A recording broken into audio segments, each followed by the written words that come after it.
What's going on, everybody? It's Achilles OBT coming at you with a brand new video, and in today's video, this will be the final time that I will have to showcase Hero League in its current state. As you will notice, if you've seen the last video I did where I said I wasn't going to be playing anymore, clearly I started playing again because a good viewer of mine actually gave me the heads up that the reward system coming in from the upcoming patch was not tied to where your rank was going to finish. Clearly, I'm lucky that's not the case, but I'll get into that in a second. But it's not about where you finish your rank so much as what your highest rank was while you were playing. So with that being said, my mounts were solidified because I had the rank 9 at the time of that video. And the funny thing is, I believe I said clear as day in that video that I didn't want to play Hero League anymore in its current format because I was pretty sure that I was going to go on a losing streak. And lo and behold, that's exactly what happened. And that's my biggest problem with the way Hero League was in its current state. And what I'm not even going to say that I'm excited about it going forward because I don't know what it's going to be like. But I sincerely hope that the changes they plan to make actually work. And Hero League becomes a thing where players feel like they are actually ranked where they're supposed to be. Now I'm gonna go ahead and cue this up ahead of time so that this is working.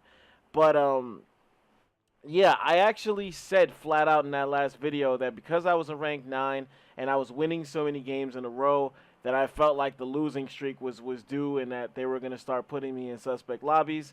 And as soon as I started playing again, immediately that started happening. I believe when I did that last video, I might have had like 479 wins or something like that. And you see now, like, I've lost, maybe like 6 ranks. I think I've dropped 6 ranks, and I've only won like 6 or 7 more games. That just goes to show you, gives you an idea of like how these games have gone. And I've been playing Phil in like all of these games because playing Phil is what got me to the low rank to begin with, and I thought it was a good idea to just keep doing that, and evidently it wasn't. For whatever reason, I would come across these weird lobbies where 2 games in a row actually that come to mind right now. 2 games in a row, we flat out steamrolled the other team for 90% of the game, and then for reasons I still can't comprehend, one player decided to go YOLO in the last 10% of the game and essentially got us killed over and over and over again, and we lost in the last minute. And let's just say that it was very frustrating to lose games that way. And in other cases, there were just people being toxic and stuff like that.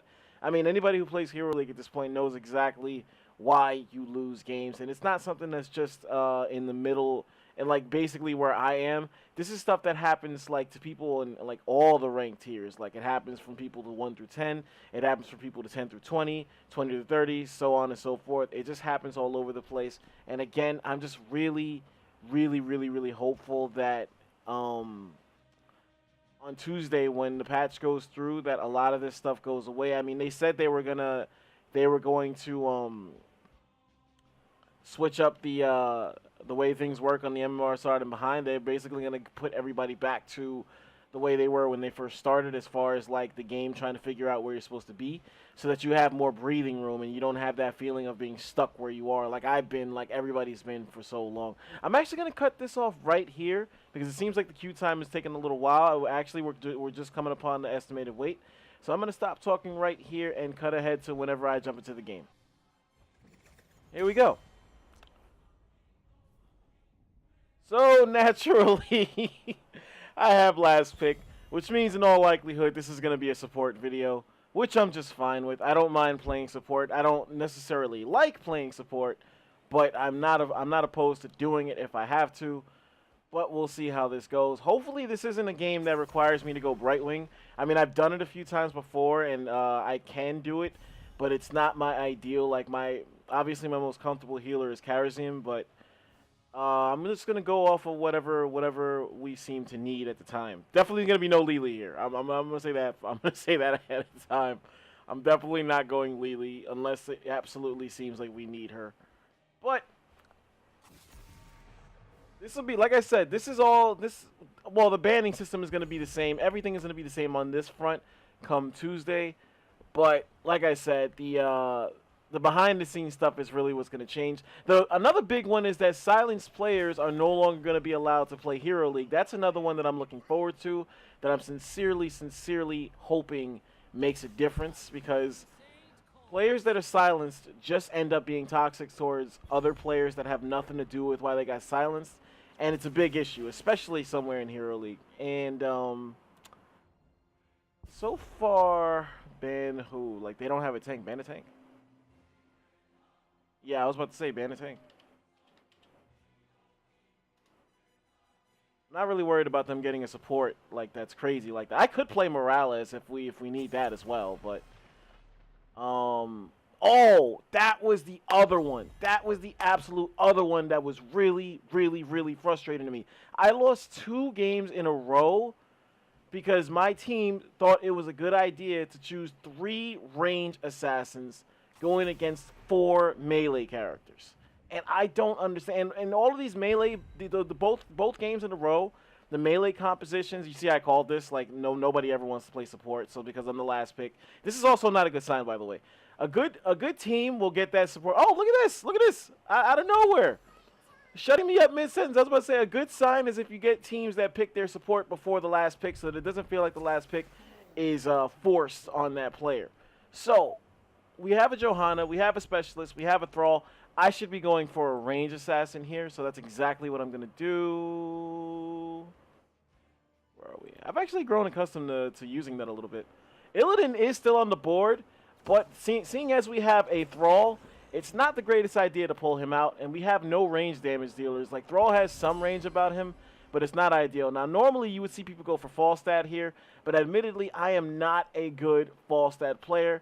I actually feel like I should be going for Raynor here. I think Raynor would be really good because my Raynor is better than my Jaina. And, yeah, I think that's what I'm going to go with. I'm going to go with that. Plus, we're on the Dragonshire. So, the other thing about picking Raynor is that I could actually push lanes pretty goddamn well. If I use my Hyperion, which I'm absolutely going to be picking. And as my teammates just noted, they don't have a support player over there. This is another thing that I've been seeing happen where players are just essentially like picking whatever they want. And it kind of just goes, sometimes it backfires. Like, I can't even say it backfires all the time because the game I just lost the last time I played Hero League, we had a conventional... Okay, I'm going to apologize for that. I don't know what actually just happened to my video, but it was actually just acting weird and kind of cutting off while I was trying to record. I'm going to go for Give Me More at level 1. I'm actually going to go over my Raynor build because I haven't used him. I haven't shown him on the channel in quite a bit.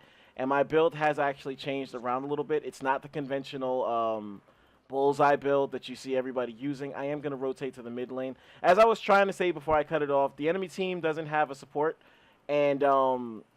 it's something that could backfire, but it's not something that's guaranteed to backfire because the last game that I just lost in Hero League, we had a conventional composition going against an enemy composition that didn't have a tank, and we just could not get anything right. We got steamrolled in every single team fight.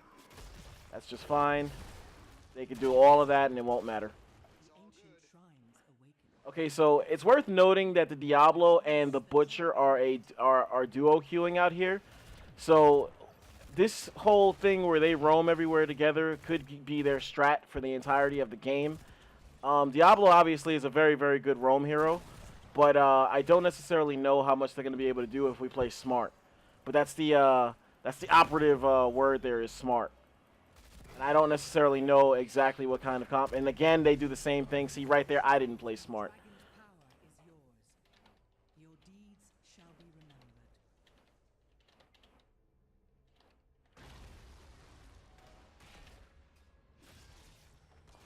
That's gonna be their strat. The entire game. That's gonna be their strat.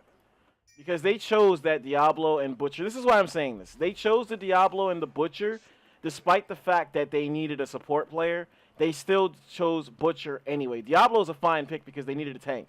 But they essentially decided to go for Butcher anyway, just to make this little duo bullshit go down, and at the expense of having a support player. So, They are all in on this roam strat. That's going to be the majority of what they do. You see, the minute they split away from each other, Butcher goes down fairly easily, not a problem.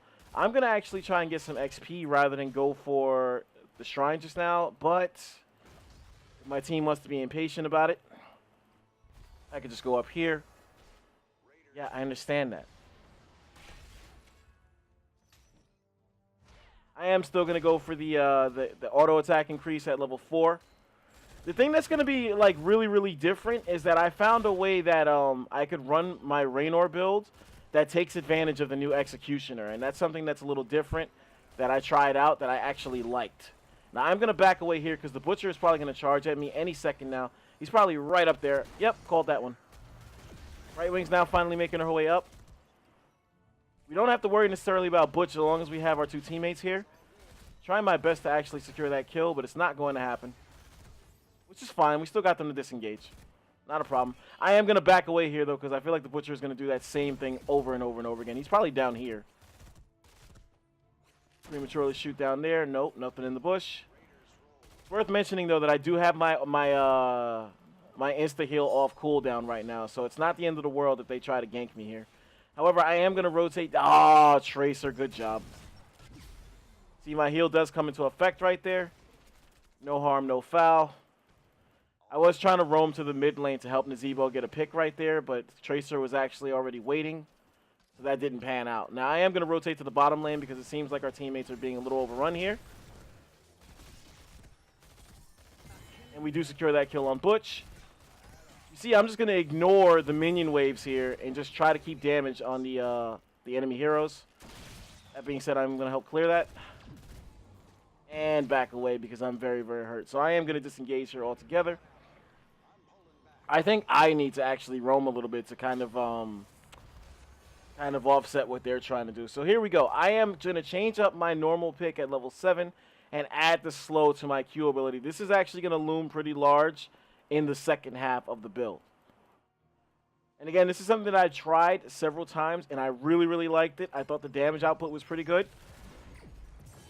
Couldn't save Johanna there, unfortunately. But that's fine because the XP battle is still going just fine. Butcher is missing, so that's something that we have to know. Butcher's in the bottom lane. Okay, I didn't see him for a second there. Now, we could just poke at Diablo a little bit here and be just fine. Butcher just got taken out. So, again, I don't have to worry about that. You just see how much the effectiveness of the Butcher is falling off when he doesn't have that Diablo to roam with him. He's really not accomplishing anything for his team.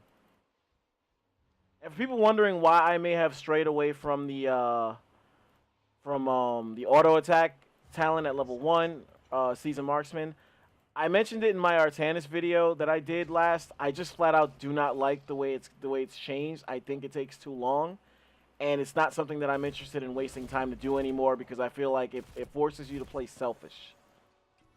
Now, with that being said, I still think it's very good on Illidan, but that's only because Illidan's gets completed a lot faster. So we are going to roam down to the middle lane. It looks like we are going to hit level 10 before the enemy team, so that's very good.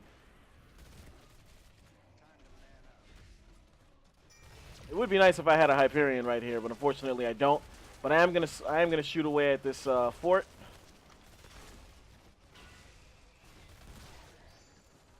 I am gonna put that slow on the enemy team so that they can't pursue. We're one minion wave away from getting 10. There it goes. So I am gonna pick up Hyperion here so that I can actually help with the lane pushes. Not worried about Butcher in the slightest bit. That polymorph might have just sealed his fate. But he was able to get away. We are going to just slow Tracer down. I do have my insta-heal off cooldown, so that's just fine. I'll be able to survive through this, no problem. Ooh! Wow! I don't believe that one auto attack actually got through. At least they traded it. Aslow's down here. We should be careful with this. And you have a Tracer behind you. This team is definitely all in on roaming. That was a good heroic by Thrall. They need to focus Gazlow. Okay, they got him down.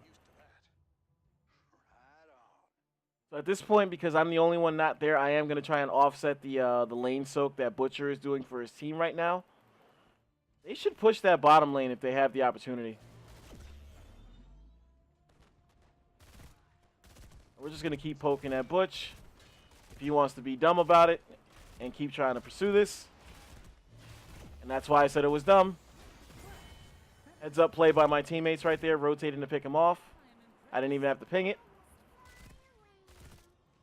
You see the bottom lane now has action. See, now I should have rotated up top with Johanna to go pick up that Vala kill. But it's not necessarily the worst play in the world to stay in the lane picking up XP. Fortunately, we did lose Thrall, so got to be a little careful about that. I could use a Hyperion here to finish this lane, but I think that would be a waste. Oh, Diablo is so annoying sometimes.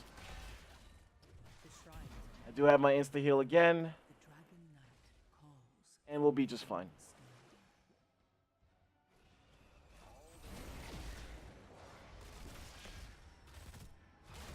Not worried about this at all. Definitely not going to be able to kill Johanna if I have my positioning on point. However, it does look good that Thrall's rotating to the top lane to take care of that Vala. I am going to move left. There goes. Oh, that's exactly why I did that. Man, I cannot click that turret. All right, so we're going to be going for double barrel to 13 so that we have 2 slows on us at all times. Again, this is going to become something that looms large once we hit 16. Gonna put a little bit of damage on Butcher right there. I can waste shots on bushes now like that. Fortunately, they did pursue the top lane, but we did grab the dragon before they could actually pull that off. So Thrall died for a good reason. He died for a good cause. We should watch behind us. We should watch behind us. I don't want a Hyperion just yet because we could take down this fort without it, but I actually think it's a good idea now. Enemy team is actually pursuing us pretty good. It would pay just the slightest amount of attention to Diablo. We could actually finish that kill. Unfortunately, they're not interested in doing that. And I did miss my other shot. We could finish these kills if people would just focus them down. That's one. I don't know why my character keeps walking into things when I'm trying to click the turret. Fuck. Thought I could sneak that. Looks like Butcher might actually get taken out in the top lane. We still have the lead on XP, which is fantastic. Not leaving that Nazebo to die. Oh, unfortunately, we couldn't do that. Oh, Brightwing went for the push. Oh, man. Insta-heal saved me right there. You see right there, that's exactly where the B-Wing blink heal would have been handy. She could have just teleported right to me really fast. I don't think we should be pushing this. I don't think Diablo's alone.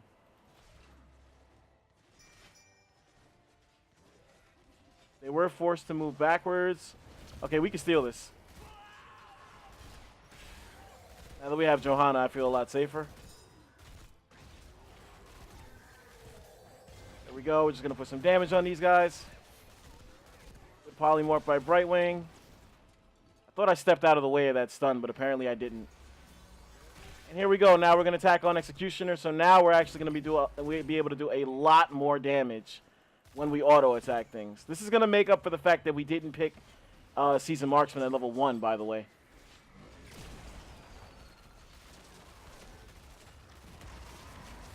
Not to mention, whenever Johanna slows anything down, I'm actually going to get the damage increase off of her as well. So the big thing with this is that I'm able to do it by myself. You see all of the critical hits right there pop up. I could push this if I wanted, but I think that would have been a good play, but we're going to hold off on it. And again, we're just getting auto attacks left and right now off of the crowd control elements that we're getting from our teammates.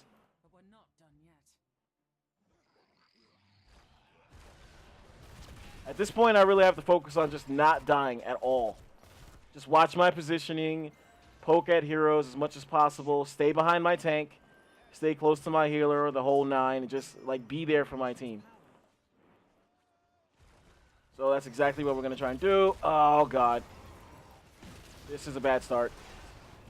Yeah, I'm just gonna make sure that we kill one target. We will, because of that Brightwing heroic. I was actually completely saved right there.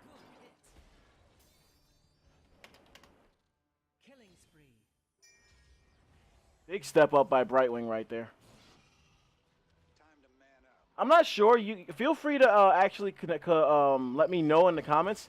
But I'm fairly certain now that I think about it that Brightwing's heroic doesn't only push people away, but also puts a slow on them maybe. So that's another avenue where Executioner actually looms pretty big. Now this is a good play by the Dragon Knight, actually going to the bottom lane where we have some mercenary support. I'm going to hold off on Hyperion until we break these walls down. Look at that. I am going to use it, yeah, because I think we need to get a keep out of this. I'm not even using my my Q on anybody, really, because I don't have to. We could end the game here. This could be awesome. Just end the game.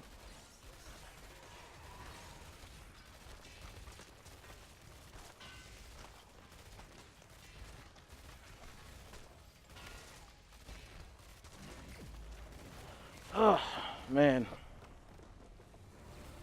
So, yeah, like I said at the beginning of the game, those two players in specific completely made those picks to try to duo roam everything.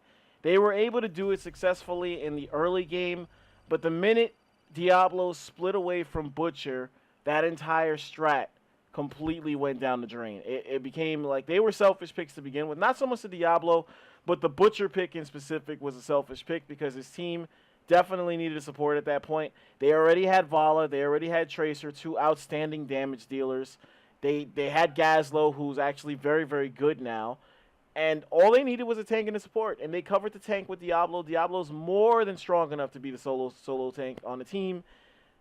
But then they followed it up with the duo Q picking the Butcher, and that definitely, in this case, backfired. I absolutely think that picking Raynor was the right call there because I had the insta-heal on deck that saved me. I also had good teammates that bailed me out in that bottom fight, if you recall, in that last almost bad situation. And with Executioner tacked on at 16, I was able to get a lot of critical hits in spots where I didn't really have to do much more. All I had to do was just keep auto-attacking, and then the damage would pile on. And like I said, my teammates were my teammates in this game were actually very, very good. Thrall had 2 deaths, and I'm almost positive that both of those deaths got us Dragon Knights. I don't know for sure. I know one of them for sure did, but I wouldn't be surprised if both of his deaths got us Dragon Knights, because a lot of the times he was by himself holding down the fort, making sure the enemy team couldn't capture a shrine on us. He was doing a lot of things on his own, but like effectively, which is the difference between a bad player and a good player. And again, Brightwing made a very, very clutch play with her heroic on the bottom shrine to actually get me out of a bad situation when the enemy team decided to go all in on me. And because we had Executioner tacked on, after they saved me, every single attack I put on an enemy hero was getting a critical hit over and over and over and over again, and it just made for a bad time. Now at level 20, absolutely I still would have went for Nexus Frenzy so that I could shoot more often and shoot from even farther. It would have just tacked on that much more power onto like what we were already trying to go for. So we actually were able to come away with a win in this video. Am I gonna miss the old Hero League format? Fuck no, I'm not going to miss it, because I don't think that people's ranks, and this is not just me speaking for myself, this is me speaking for everybody that's played Hero League now to this point, I don't think these ranks are an accurate indicator of a player's actual skill level. It's just an indicator of where they're stuck in the spectrum. That's it. Wherever the game thinks you're supposed to be is exactly where you're going to end up, exactly where you're going to stay. I shit you not, I have seen players that are ranked in the 30s that have more talent than players ranked in the teens. I have seen it, so I know. I don't think this system works the way it is right now. I think a lot of people took advantage early on, and they duo queued their way to rank 1 before it was illegal. They quad queued their way to rank 1s. I think a lot of people got carried to their ranks the way it is, and once you get carried to that rank, it is really, really, really hard to completely fall off. Yes, I see rank 1s fall off to like 2 or 3, maybe even 4, but genuinely speaking, you don't really see them too often fall all the way down to like the low teens to like where I am basically, and that's a major flaw in the system that I'm really, really, really hoping gets solved by Tuesday. Now, am I gonna find myself going for the benchmark of 500 wins? I don't know. I mean, like you could argue it's 11 more wins. Like, how hard could that be to get? Very fucking hard. Like, that game was really, really good that we just played because I had good teammates. But good teammates are not a guaranteed thing. And that's even going to be the case come Tuesday. Even when they try to right the ship and fix it when they roll out Season 1 finally. It's still going to be a problem, in my opinion. The PTR is still live right now. If you want to test out the new system, you're more than welcome to. I myself played 3 games and had 1 game. Actually, all 3 games I had suspect teammates. It's just that one game I had 1 suspect teammate, and the other 3 I had were very, very, very good, and they were team players. And we essentially played a 4-man team that steamrolled the other side while the other guy was playing selfishly as a Nova and bragging about it while he was doing it. Then the other 2 games were just cases where guys were picking heroes they weren't comfortable with, and it was kind of obvious. And that's another thing too. Like, hopefully players can start like transitioning into a mindset where they just pick who they're comfortable with, because that goes a long way towards winning games, in all honesty. Hopefully you enjoyed this video. I'm done rambling right now. I'm going to actually try to record another video after this showcasing a specific hero that I've been working on a little bit more. But hopefully you enjoyed this video. This is the last Hero League old school preseason video that I'm going to be releasing. I didn't release too many of them, but this is the last one. But again, I predicted the losing streak. It did happen, but in my opinion, and not just in my case, but in everybody's case, I'm sure there's people watching this video that feel like they're better. They know. Let me not say feel. They know they are better players than whatever the fuck their rank says, and I'm with them 100%. Me personally, I don't think I'm a top 5 ranked type of player, but I damn sure think that I belong between 5 and 9, and I've only gotten there twice, and I was not allowed to stay there for whatever reason. But it is what it is. We'll see how it goes in the next one. If on Tuesday I could grind my way to being a platinum tier player, I'd be happy with that. I don't need to be master or grandmaster because I don't think I'm good enough to be there. But I would be very, very happy to be a platinum player and stay a platinum player. So we'll see come Tuesday. As always, this is Achilles LBT. That's Achilles with the Z. Remember it.